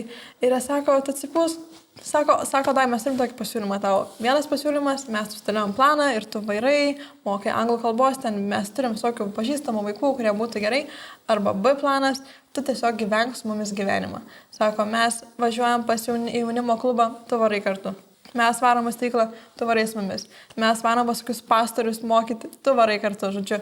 Sako, mes turim, mūsų veikla labai yra gana dinamiška, žmona yra labiau su jaunimu tokioj konstruktyvoj veikloj, O vyras, kurį iškviečia, ten jis varo ir jis ten patarnauja. Ir sako, mes tau siūlom tiesiog gyventi su mumis gyvenimą, mūsų ritmus. Sako, bet mes tau negalim pasakyti, ką tu veiksi kitą dieną ir koks bus tavo planas. O aš su šitokia būna planuotoja, kur aš planuoju, kad kuo geriau, kuo čia daugiau stalpinti tą trumpą laiką. Tai šitą kelionę buvo visiškai tokia priešingybė planavimui turbūt. Jo, visiškai kartais net nežinau, kur čia, kaip man dabar už 3 mėnesius nežinau, kur važiuosiu, žinai, prieš tai. Tai va, bet kai jam pasakė tą planą, tai tu ir tą pasirinkai tikriausiai antrą variantą. Taip, ir aš šiaip taip norėjau kažkaip pagyventi, ne tik visą gyvenimą, bet aš tikrai tokį norą turėjau su misionieriais, ar tai pagyventi, pamatyti, kaip žmonės tarnauja, kaip gyvena tie žmonės, kurie gyvena tarnystę, ne? Ir aš tais 2 mėnesius gyvenau tą gyvenimą ir tam buvo tam tikri kertiniai momentai, ką mes veikiam, ką jie veikia ir ko aš mokiausi iš jų, bet aš jaučiausi 2 mėnesius kaip mokinys, tai 1 ant 1, atrodo tas žmogus, jo vardas Pravin, vyras ir jo žmona Kavita, tai Pravin tiesiog ir teologiškai įsimokslinęs ir tarnaujantis savo gyvenimu labai akivaizdžiai. Jis tiesiog, man atrodo, 1 ant 1 nemokydavom, mes kalbėdavom, diskutuodavom. Aš tada einu pas tos paauglius, pas jaunimą, nes jie su jaunimu dirbo, hindų jaunimu tarnauja. Tai aš ten einu ir praktiškai tai taikau. Ir tada skaitau knygas, jie turi daugybę knygų ir tam tikros temos buvo būtent tam laikui. Ir aš jaučiausi kaip mokymuose ir aš to labai norėjau. Aš jau prieš kelionę galvojau, aš taip norėčiau važiuoti kokius mokymus, ne, ar ten su kokia organizacija, bet galvoju, neturiu. Nu ir gerai, nesvarbu, važiuosiu, patarnausiu, viskas gausis. Čia gal net geriau tokia gyva praktika. Tai va, Nepale buvo tas toks, aš kaip atvykau Nepalą, galvoju, aš noriu judėti, galvoju, man reikia kas 2 savaitės keisti lokaciją. Kai pasiekiau Indiją, aš jau buvau tokia gerai. Dabar aš galiu būti vienoje vietoje ir čia yra visiškai ne mano tipas, kur aš šiaip nenusėdžiu vietoj.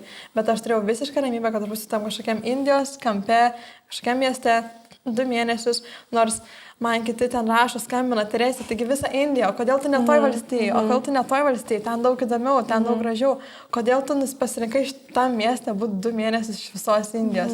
Bet turėjau visišką ramybę ir kas yra visiškai priešingai man, taip kad nuspręsti vienoje vietoje, ne, sėdėti, kad turi tiek laiko, atrodo. Tai kokios tos, nežinau, kelionės ar misijos, kurių tu paragavai kartu su ta šeima, gal tokias įdomiausias galėtum išskirti? Tai su ta šeima, jie yra tokie, tie misionieriai, jie patys vyras iš kito krašto, Indijos žmona iš to krašto. Tai jie vietiniai, jie patys ten gyvena ir jie dirba su tai jaunimu, tarnauja tam jaunimui ir žmonėms, kurie yra vietoje, ne? Tai jie rengia kažkokius susitikimus jaunimui ar ką būtent? Jie turi jaunimo klubus, tai yra visa organizacija, Young Life organizacija, tai jie priklauso tą Young Life organizacijai, tarptautiniai ir Indijoje yra irgi tam tarnaujančių žmonių. Tai ką jie veikia, taip tiesiogiai, tai būtent yra tie jaunimo klubai, kurie kiekvieną savaitę daro jaunimo klubą ir susirenka iš apylinkės, jaunimėlis, iš kaimų aplinkui, atvaro 50 paaugliukų ir tiesiog ten jie bendrauja, žaidžia ir kalba vertybiniam temom, ta vykdo stovyklas, tose stovyklose dalinasi Evangelija. Bet ta Young Life organizacija kaip ir Lietuvoje yra, ar ne? Ir tas jos dalis, tai galėsi šiek tiek papasakot, ką jūs darot, ką tu darai. Bet kaip suprantu, jų tai yra misija, kad per veiklas tiesiog kaip ir užsimti su jaunimu, bet tai nėra tokia kaip tiesioginė evangelizacija, bet labiau santykių kurti. Ir jeigu, pavyzdžiui, įdomu daugiau sužinoti apie Dievą tam žmogui, tai tada ten galima įpakviesti bažnyčią, bet tai nėra tokia tiesioginė kažkokia veikla, kur tu skelbi evangeliją. Ar ne?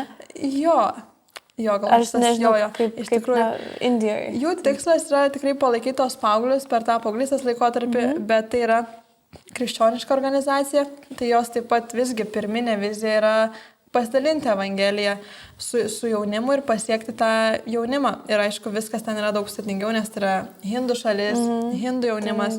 Bet jie tam jaunimui tiesiogiai labai patarnauja su mentorystė, per asmeninį santykį, per draugystę. Ir kadangi jie yra krikščionis, tai jie natūraliai tą žinutę savo gyvenimu dalinasi ir taip pat ir žodžiu. Realiai tiesiog toks ir tikslas. Aš tiesiog su jais leidau, man labai daug davė per tą laiką. Tiesiog asmeninė bendrystė su ta šeima ir bendravimas, mokymasis, diskutavimas. Ir tu kalbėdavai turbūt ir tokiam teologiniam temam, ar ne, visokių klausimų turėjai? Jo, kažkaip natūraliai tai išėjo ir aš jaučiausi, kad labai augau dvasiškai ir Dieve ir visaip, atrodo, kaip į tą šiltnamį pakliuvau, kurį norėjau pakliūti, ne? Tai ten tos 2 mėnesius aš taip.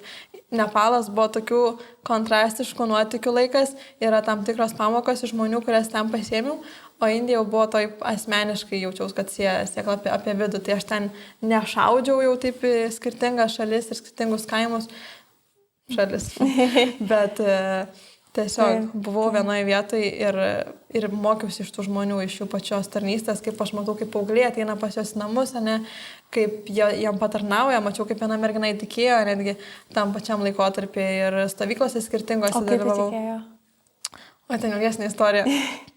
Bet ją stovyklai apsėdo dvasia, jeigu taip eidant detalės. Ir jo, tik kai už ją meldėsi, atėjo už ją melstis vadovai. Ir tik Jėzus Kristus vardu žemė melžiantis, jinai pasitraukė tą dvasią, tai ten ilgesnė istorija, kaip jinai nuėjo prie tokio kapo prieš tai, jinai nežino, kad ten kapas, kažką ten paėmė. Ir žodžiu, ta mergina paskui toliau pradėjo ateiti pas juos ir sako, prašau, mokykit mane daugiau apie Bibliją, norėčiau ją gauti, ją skaityti ir panašiai. Jo. Ir kaip tada tas visas grįžimas, ar nebuvo liūdna grįžti atgal ir kaip tada, po to, kai grįžai, kokie buvo tavo apmąstymai ir kaip apskritai tada į gyvenimą žiūrėjai, nes manau, kad, toks labai laikotarpis sukritimų buvo, žinai, visai kitokios aplinkos, žinai, daug naujų įspūdžių, daug naujos patirties ir tada vėl grįžti į Lietuvą ir kas tada? Taip. Aš jau po 5 mėnesių jaučiausi pasiruošusi grįžti į Lietuvą. Jau norėjau grįžti. Aš jaučiausi, kad aš daviau visą, ką galėjau duoti. Ir aš pasiėmiau visą, ką turėjau pasimtam laikotarpį. Aš dar turėjau planą prieš kelionę, kad aš grįžtant užsuksiu į Turkiją, aplankysiu draugę, susitosiu Europai, pas kažką irgi pasanariausiu ir tada grįšiu į Lietuvą. Ir aš niekur aš nesuksiu ir nestosiu, važiuoju tiesiai namo, jau Lietuvoje vasarą ir aš grįžau su ramybė ir to pačiu žinau, kad Lietuvoje yra žmonių, misionieriai, kiti misionieriai, kurie irgi su jaunimu dirba ir jie nori gal plėsti veiklą Lietuvoje su jaunimu, nes nėra prasiplėtus. Tai aš žinau, kad jau grįžus, aš turiu čia kontaktą ir tas kontaktas pas mane atėjo, atrodo, tiesiogiai iš Indijos. Jeigu aš nebūčiau nuvažiavusi į Indiją, nebūčiau žinojus, kad čia grįžus, kad čia yra tie kiti žmonės, kurie irgi su jaunimu. Būtent su Young Life organizacija. Manęs Jauna viltis Lietuvoje. Tai aš jau važiavau žinodama, kad čia galbūt reikia kažkas susimegs. Ir taip pat žinau, kad turėsiu darbą, grįžusi kaip anglų kalbos mokytoja, tai aš kai išvykau, neturėjau nė minties, ką aš veiksiu grįžus. Visiškai tuščia. Neįsivaizdavau, nei ką aš dirbsiu, nei iš ko aš gyvensiu, nei kaip kažkas gali atrodyti. Tai vad grįžau su ramybė ir tokia tikrai, aišku, užsidegus, aš kalbau Indijai, mačiau kaip ir Nepale, kaip tie krikščionys gyvena. Indijai priespauda didesnė ir tai priklauso nuo to, priklauso nuo valstijos, kurioje tu esi. Ten, kur aš buvau, ten gana ramu, bet yra valstijų, kur ten tuo metu vos nevyko toks pilietinis karas tarp hindų ir krikščionių, nors ten prasidėjo kaip socialinės grupės, bet perėjo į hindų krikščionis ir ten iki tiek, kad jie kapojasi galvomis, degina bažnyčias, degina namus, kaimus ir panašiai. Tai tuo pat metu aš kitur esu. Kitoj valstijai gal dar yra ramiau, kitoj valstijai tą patį jaunimo klubą veda ir jie dar mažiau gali minėti Jėzaus vardą. Tai Indijai priespauda didesnė ir ten turi būti daug atsargesnis, priklausomai nuo vietos.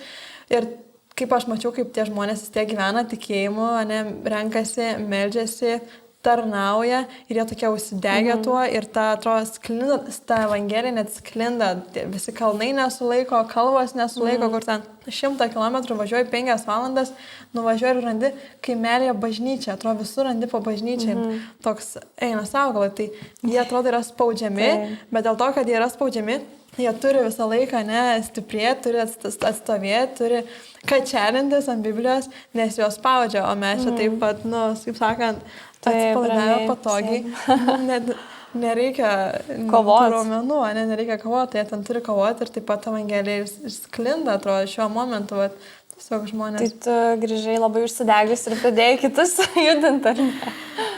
Tikrai grįžau užsidegusi, tiesiog daugiau mąstanti apie evangelijos prasmę ir ką mes esam pašaukti kaip Kristaus mokiniai, kodėl Kristus tą patys ir tiek save sako, ką reiškia tas mato 8-19. Čia kur esi žadėk savęs? 24-16. Ne, čia yra mano ta eilutė. Ai, čia tavo, tai čia dar kita eilutė. Jo, žodžiu, mato paskutiniam skyriui. Sako, eikite ir padarykite mano mokiniais, taip tautų žmonės. Tai apie šitą labai daug kalbėjom ir ką tai gali reikšti mano gyvenime. Tai aš tiesiog grįžau ir tiesiogiai bandžiau ir jungtis ir apie tai galvoti, kaip čia Lietuvoje atrodo ta mūsų žemelė tokia nedidelė, čia nėra ką suvažinėti, ne? O ta evangelija atrodo kažkur yra užstrigus tarp mūsų pačių namų sienų. Tai vat... Dabar prisimenu klausimą, kurį atsiuntė, nes mes darėm tokį atvirą klausytojam, šiaip žmonėm erdvę sukurti, kad jie galėtų paklausyti. Tai buvo vienas klausimas, kuris dabar labai tiktų jį paminėti, kokia tu buvai prieš kelionę, kokia Teresa buvo prieš ir po kelionės. Jeigu taip išskiriant kažkokius dalykus, kokia tu grįžai pasikeitus, kame? Jo, aš galvoju, yra kelios perspektyvos, kaip aš tai galiu žiūrėti. Man, aišku, norisi lengviausia yra žiūrėti taip praktiškai kaip žmogus, kaip mano charakteris, kad aš tiesiog jaučiuosi labiau pasitikinti savimi paprastai, nes ta kelionė tu daug ką turi daryti, ieškoti, žiūrėti ir pavyksta dalykai ir tu tiesiog savo įgūdžiais labiau pasitikė su žmonėmis, kontaktuoti, bendrauti. Tai aš tiesiog jaučiuosi tvirtesnė, neatstovėti savo nuomonę ir panašiai, bet gal kitas momentas tikrai savo tikėjimu. Aš labiau įsitikinau dar krikščionybę ir Dievu, ir Kristumi. Ir sutikau daugybę nuostabių hindų žmonių ir aš irgi galvau, kaip čia yra, koks čia, vis tiek mačiau tą religiją, kaip ten ir labai daug gražių dalykų yra, bet taip pat yra ir kita pusė, dvasinė pusė, hinduizmo pavyzdžiui. Tai galvau, pamatysiu, gal ten man apsuks galvą, žinai, to Indijoje ar Nepale. Tai neapsuko. Jo, tai man tikrai neapsuko ir aš dar labiau įsitikinau Evangelijos tą tiesą, tai grįžau tokia tvirtesnė krikščionė. O tokia krišnaitė grįžta. Jo, visa. Ir dar labiau užsidegus dėl Evangelijos, ne, iš to Indijos krašto. Tie indai mane uždegė Evangelijos, aš turėjau nužiūrėti į Indiją, kad man sakytų, man parodytų, kokia ta Evangelijos prasmė yra dar didesnė, negu aš čia būnant mačiau. Ir kaip aš pasikeičiau, reikėtų draugų mano paklausti, kaip aš pasikeičiau. Bet į gerąją pusę. Į gerąją, tikrai. Šiaip aš tiesiog dabar esu gal dar labiau mokausi taip neimti dalykų gal į galvą, ne? Truputį leisti savo žengti žingsnius ten, kur aš kažko nežinau, kur nežinau, kaip pavyks, kur galbūt kažką darysiu, kokį projektą, kažką organizuosiu, bet nežinau, ar aš turiu visas stiprybės, visus įgūdžius tai padaryti. Pasitikėti Dievu, ne, labiau savo gyvenimą ir leisti savo lipti, daryti žingsnius, kai man truputį dar rūkas, kai nematau iki galo. Tai ta Indijos kelionė man davė to pasitikėjimo Dievu, paaugino labai stipriai. Nes ten po kiekvieną dieną. Taip, tai tas pasitikėjimas Dievu labai auga ir tiesiog aš esu toks žmogus, kuris labai pergalvoja dalykus, kaip čia teisingai, kaip čia ko geriau padaryti, kaip čia teisingai elgtis, kad visi gerai jaustųsi. Ir aš supratau po kelionės, kad daugybę kartų aš ten su kažko gerdavau arbatą ir aš būdavau truputį įsitempus. Kaip čia dabar reikia daryti, kaip čia sėdėti, žinai, o ten man tiesiog reikia ant saulutės, gatvytėj, su tuo vietiniu žmogum gerti arbatą ir džiaugtis tuo. Tai tiesiog būti dažniau ir negalvoti per daug, kartais reikia paprasčiau. Tai dabar šiek tiek lengviau pasitikėti Dievu, bet vis tiek tenka, irgi kaip ir įveikti tas baimės, nėra, kad visiškai taip, čia nežinomybė, vis tiek Dievas praves. Tikrai taip, šiaip aš jaučiu, kad ta kelionė buvo toks pirmas lygis, kur pasitikėjimo, žinai, kaip būtų nuo 1 iki 10, čia buvo bet toks labai radikalus. Radikalus, bet to pačiu čia buvo iš 0 gal į 1,1, nes visgi pasirodo, kad tai nebuvo taip sunku, nes dabar šiuo metu turiu kitus iššūkius, kurie man atrodo daug didesni. Aš jau tam Nepale man būtų lengviau negu čia Lietuvoje su kažkokiais savais iššūkiais. Tai dabar jaučiu, kad jau dar kitas lygis, ne? Ir tokia galvoju, taip, ten pasitikėjau Dievu, tai dabar toliau pasitikėjom Dievu. Tai ta kelionė man pačiai tas liudijimas, aš jis turiu prisiminti, ne, kaip Dievo liudijimą savo gyvenime, jis man primena ir dabar padeda išstovėti dalykuose, atrodo. O ar galvoji, kada nors vėl grįžti į Nepalą ir Indiją, kokią kelionę vėl nuvykti? Į Nepalą ir Indiją tikrai norėčiau grįžti, nes ten yra žmonės, pas kuriuos matau prasmę grįžti. Matyčiau prasme, galbūt ten netgi grįžti kažkada, nežinau, su kitais žmonėmis ar su kokia komanda ir ten patarnauti ar kažko pasidalinti. Tai dėl to ir šiaip norėčiau grįžti antrą kartą ir truputį kitom akim žiūrėti, truputį labiau atsipalaidavus, tiesiog į jų tekme eiti ir daryti dalykus, o ne savo europietiškų greitumu ir kad čia man reikia taip ir taip ir taip, nes tokio dar buvo. Per laiką išmokau, ramiau, aš grįžau ir aš dabar visur vėluoju dažniausiai 5 minutės arba 10. O prieš tai anksčiau turbūt aš buvau beveik visą gyvenimą žmogus, kuris ateina anksčiau. Tai dabar aš ateinu, viskas bus gerai. Kaip jie Nepalė sako, yra kažkokios problemos, kur būna problemos didelės jų gyvenime, ne? Ir jie tokie, what to do? Čia yra jų problemų sprendimas. What to do? Ką daryti, ne? Jie va taip, iš tikrųjų taip gyvena, čia yra kaip bairis, bet jie taip ir sako, aš mačiau gyvai, sako, what to do? Tai aš tokia kartais tiesiog, what to do? Viskas gerai. Kažkas nepaėjo. Ir judam toliau, ne? Taip, kažkokį klausimą dar turėjau, bet aš pamiršau.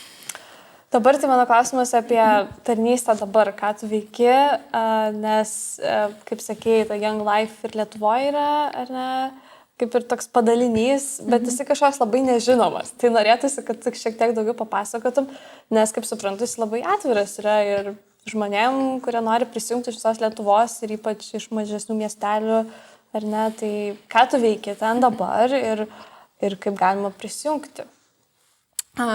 Taip, yra tokia organizacija Lietuvoje Jauna Viltis, tai jeigu trumpai, tai mūsų tikslas yra tiesiog patarnauti paaugliams. Ir tu šitą organizaciją įsilėjai būtent po kelionės, nes tu ten tarnavai, kaip ir jų tam padalinys Indijoje buvo ir tada tave suvedė su kontaktais Lietuvoje, ar ne? Teisingai. Formaliai yra truputį kitokių niuansų, mes nepriklausom tą Young Life organizacijai, bet Lietuvoje gana panašus tikslai, bet mūsų tikslas yra patarnauti tam jaunimui, paaugliams per tą paauglystės laikotarpį, ne, kad tarp jų būtų vertybinių suaugusių, su vertybėm, kurios galima atsiremti, kurios galima pažiūrėti, ne, su kuriais galima bendrauti, draugauti, kad mes norim bendrauti ir draugauti su paaugliais, būti jų draugais ir megzti santykį ir tiesiog būtų atramos tašku, esant poreikiui, esant norui iš paauglio pusės, ar tai iš vaikų pusės.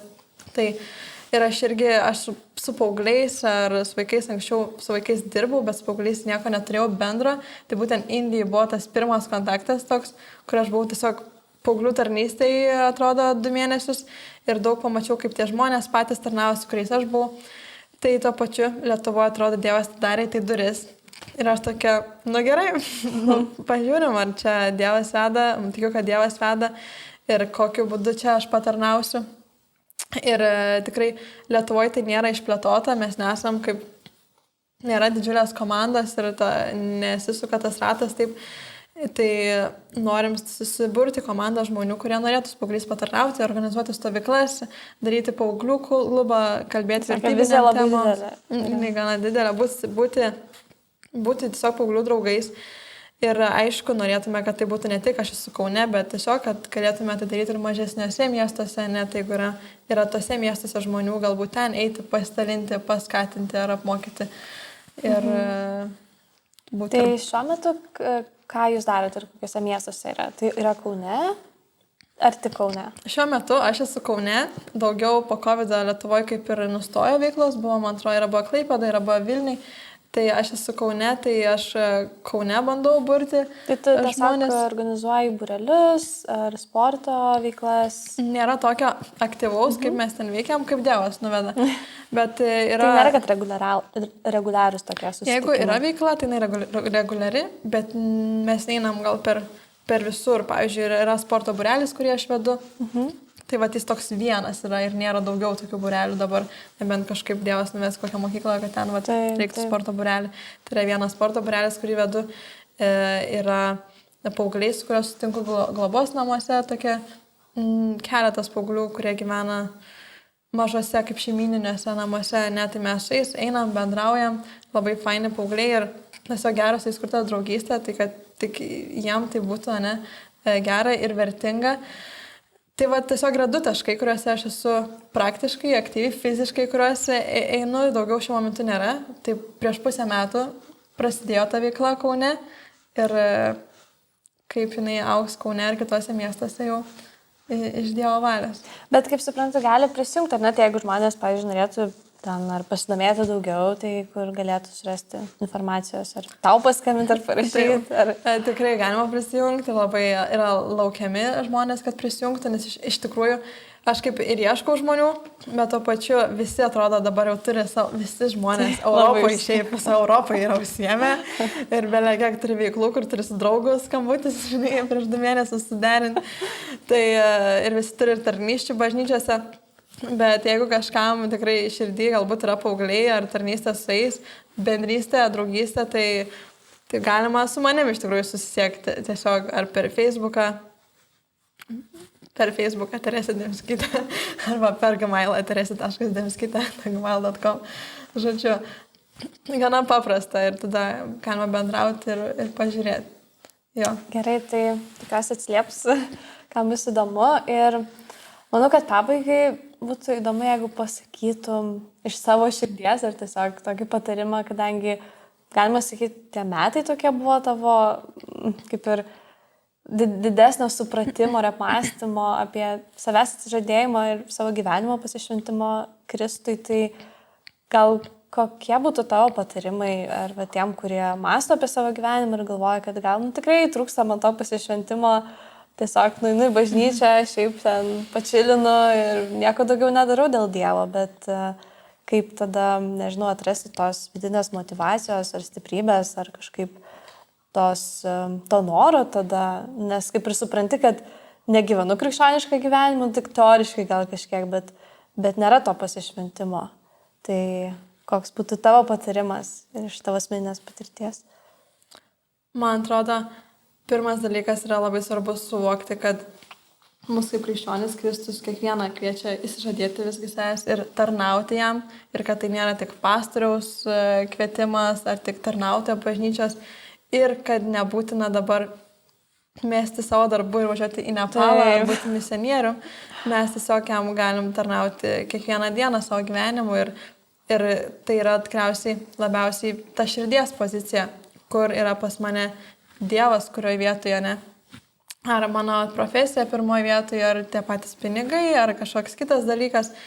Tai statyti Dievą į pirmą vietą ir ties to stengtis, kad jis būtų pirmoje vietoje ir jam taip tarnauti savo gyvenimu ir kaip Kristus tarnavo žmonėms.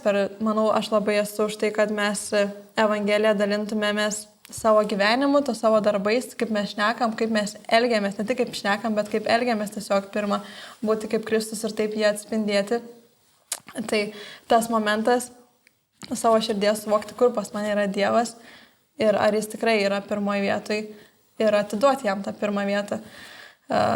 Turbūt baisiausia būna, kad tu galvoji, kad jeigu atiduosi, tai tu kažko neteksi. Ir tas ir yra baisiausia atiduoti jam savo sprendimus, savo gyvenimą, nes toksai, tai va, nieko neturėsi, čia viską atiduosi, būsi čia kažkoks nevykėlis ir loseris. Labai geras momentas, tikrai taip atrodo. Tai ir man dar būna, aš kiekvieną kartą turiu, vis praėjo metai, aš vėl permastau tą Kristaus kvietimą. Vėl turi atsižadėti savęs. Vėl iš naujo, ne tik po metų ir po mėnesio. Tikriausiai vėl reikės iš naujo permastyti, nes vis tiek to gyvenimo pagundos labai visos traukia, pasaulio pagundos. Bet yra toks mano momentas, kad vis tiek Dievas, aš tikiu, dėjo mums tos norus ir svajonės ir talentus. Ir ta pati kelionė, man taip jinai buvo tokia, mano galvoj mintyse, man buvo, kad aš tikrai važiuosiu. Bet aš tikiu, kad Dievas man tai dėjo ir aš tiesiog vietoj to, ką padaryčiau apie save, paskiriau ją Dievui. Ir man buvo vis tiek labai smagu ir buvo labai geras laikas ir aš tarnavau ir aš augau tikėjime. Tai kad nebijoti, kad Dievas man įdėjo svajonę ir jeigu aš dabar jam atiduosiu, jis ją ištrins. Taip. Ne, galbūt jis tave ves per tai ir tai tu siekdamas tos svajonės patarnausi Kristuje, ne, ir bus visiškai kitas poveikis ir poveikis to. Bet tas atsižadėjimas savęs nereiškia, kad tu nebeturi svajonių ar tikslų, ar kad negali kažkokių veiklų vykdyti, kurios tau patinka. Tai tiesiog, kad tu eini tai darydamas su Dievu, ar ne, visas tas, ar ten savo, nežinau, kažkokias slapčiausias svajonės vykdamas, ar kažkokį darbą dirbdamas ir panašiai, ar ne, turbūt tas svarbiausia, nes kartais tikrai yra tokių radikalių pavyzdžių, kur atrodo, arba turi būti misionierius, arba pastorius, arba tiesiog pilno laiko tarnautojas ir tik taip aš atsižadėsiu savęs, bet juk yra kur kas daugiau, kur atsižadėti savęs. Taip, tikrai taip. Aš aišku pati mąstau, kaip jaunas žmogus, kaip čia yra su to gyvenimu ir kaip aš tą savo laiką turiu skirti ir kaip aš turiu gyventi, kokie turbūt mano tikslai, ypač dabar. Aš daug svarstau ir ar čia tas turi būti visiškai mano gyvenimas tik su tarnystė, ar aš ten kažkokią turiu veiklą ir talentą, kaip aš galiu dirbti, ar ten mokyti ir tarnauti. Tai neturiu to tokio, savo gyvenimu irgi visiškai dar nesu įsiaiškinus, bet manau, kad taip labai natūralu yra, kad mes turim talentus, ar tu esi daktaras, ar tu inžinierius, ar mokytojas, ar turi dar kitą idėją, turėti Kristų širdį pirmoji vietoj ir tu žinai, kad tu kai eini tą darbą, tu dieną prieš rytą gali pasimelsti, kad Dieve šiandien mane naudok tame darbe ir kad ten tarnaučiau ir kažkas galbūt bus pašauktas į tiesioginę tarnystę. Tai jo darbas yra tarnystė ar misionierystė, bet nes gali atrodyti baisiai, dabar mums visiems reikia išeiti iš darbų, ir važiuoti kažkur.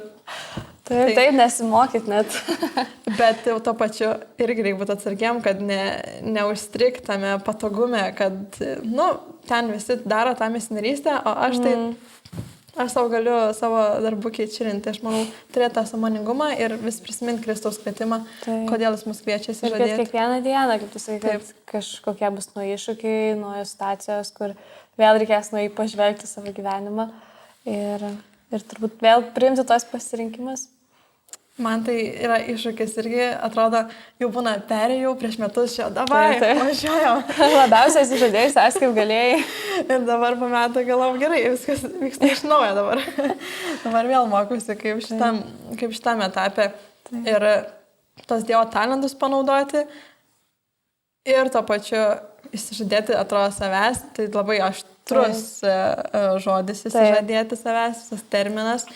Bet man to, kaip Kristaus tas jungas yra lengvas ir jis žino mūsų širdis, tai aš tikiu, kad tai yra širdies pozicija labiausiai ir ta širdies pozicija galiausiai vis tiek pasirodo tavo veiksmuose, kaip tu elgiesi ir kaip tu tarnauji. Tai jeigu širdis vietoj, tai neįmanoma, kad paskui taip ir nesimat tavo gyvenimas to nerodys. Taip. Ir svarbiausia, ir atsipalaiduoti kartu, priemant tos sprendimus. Ta, nežinau, indiška ar nepalietiška frazė. Indiška frazė. Nepalietiška frazė. Nepalietiška. Tai kągi. Ar ne, tiesiog kartais atsipalaiduoti ir kažkaip pasitikėti Dievu, kad ar tą sprendimą priims jisai su tavimi. Ir galbūt dar vienas momentas, kuris man po šitos kelionės irgi labai strigo. Aš gal tada jau sakiau iš tikrųjų, kad nebijoti eiti, kai tu dar nežinai, nebijoti to netobulumo, nes mes labai siekiam, aš jau turiu būti viską išmokęs prieš darydamas. Tai nebijoti to netobulumo, galbūt tave kviečia kažkas į tarnystę ir tu galvoji, kad tu nesi tinkamiausias, tu nemoki viską, galbūt tai yra tavo diskomfortas, galbūt tu, man nepatinka gal žmonės, bet tave kviečia į tarnystę. Tai nebijo diskomforto ir tos galbūt aukos, tarnystė, kad jinai gali būti ir auka kažko, tai kad tai nėra tik, kad ten nueinu pasinariauti, nes gaunu maikę, tai dėl to eina. Tai kad tarnystė taip pat gali būti ir auka ir mes tai matom iš Kristaus pavyzdžio ir iš biblinių pavyzdžių. Tai tas toks nepatogumas, netobulumas ir auka, kad tai gali būti tarnystės dalis ir nebūtinai nuo jos reikia bėgti, jeigu tu ten matai, kad tavęs gali laukti tie momentai, nes būtent tada, kai tu eini su tuo netobulumu, žinodamas, kad tu negali padaryti pats į savęs, tau reikia Dievo, ir tau reikia Dievo malonės, ir Dievo aprūpinimo, ir Dievo išminties, ir Dievo išlovė, jeigu paskui tai pavyksta, kuris tave vedė, o nebe tau, nes aš nuėjau, nes aš mokėjau viską. Tai čia man gal didžiausia pamoka buvo ir iš tų žmonių, kuriuos sutikau, kad eiti net kai atrodo, kad nėra viskas tobula ir tada tau Dievo reikia tiesiog. Taip. Tai ačiū labai už pokalbį, ačiū, kad atvykai ir pasidalinai tuo, ko gyveni ir savo nuotykiais.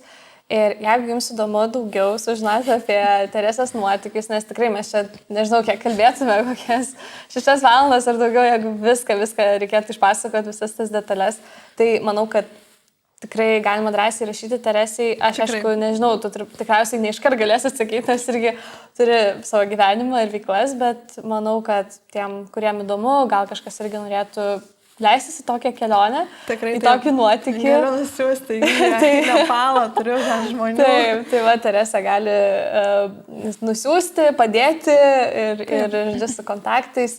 Ir taip pat sekite ir jaunimo kodą mūsų Instagrame, YouTube kanale ir Facebook'e ir siūlykite savo temas. Gal turite kažkokį pašnekovą ar turite istoriją, kurią norėtumėte pasidalinti.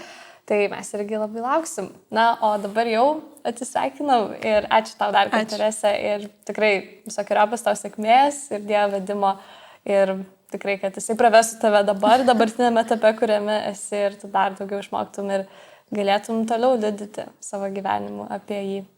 Ačiū už galimybę pasidalinti apie Dievo vedimą, tikrai. Ačiū ir iki. Ačiū, kad žiūrėjote. Nepamirškite užsiprenumeruoti mūsų kanalo ir tokiu būdu sekti visas mūsų naujienas. Taip pat pasidalinkite šiuo įrašu su savo draugais bei artimaisiais. Dar kartą ačiū, kad žiūrėjote.